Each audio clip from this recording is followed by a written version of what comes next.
new coronavirus, aka COVID-19, is a zoonotic disease, meaning it has jumped from animal to human.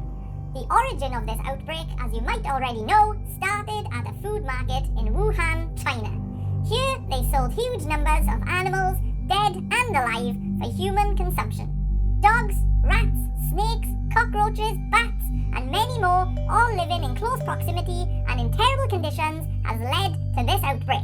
And in the wake of this new pandemic, people are now pointing the finger at China in disgust and anger towards these inhumane and unethical practices, and so they should be. The hygiene of such markets is so poor that disease was inevitable, and sadly, these animals are treated in truly horrific ways. Did you know that during the dog meat festival that happens every year in China, you will see dogs being purposely tortured and even boiled alive so that their flesh will taste better, due to the release of adrenaline that will surge through their body as it dies. It's truly horrific, and I'm sure you would all agree. Would you take part in this horror show? But then ask yourself this: why do most of us in the Western world eat the flesh of, let's say, a pig that might have suffered the same fate? Factory-farmed pigs in the Western world will typically live an entire life in filthy, cramped conditions and killed by a gas that literally burns them from the inside out. We also have egg-cutting devices that don't always work effectively, resulting in the baby chicks being boiled alive just like dogs in China. In the past, we have seen similar outbreaks to this new coronavirus, such as mad cow disease, swine flu, and foot and mouth, again caused by unnatural practices of animal farming.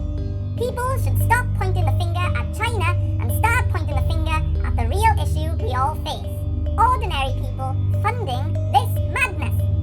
Most of our population are paying for the killing and exploitation of animals to continue by purchasing meat and dairy products. It's called supply and demand. Statistically, that means the majority of you watching this video are really to blame. And regardless of how this new coronavirus pans out, we are quickly creating another problem which even the World Health Organization has described as being one of the biggest threats to global health: antibiotic resistance. Right now, we are experiencing more and more resistant bacteria.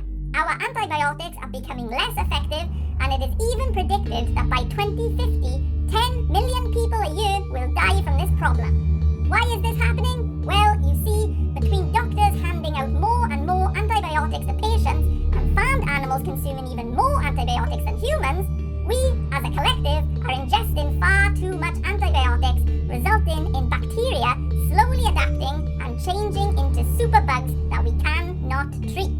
This means that in the not-so-distant future, diseases and infections that we currently regard as being trivial could become life-threatening.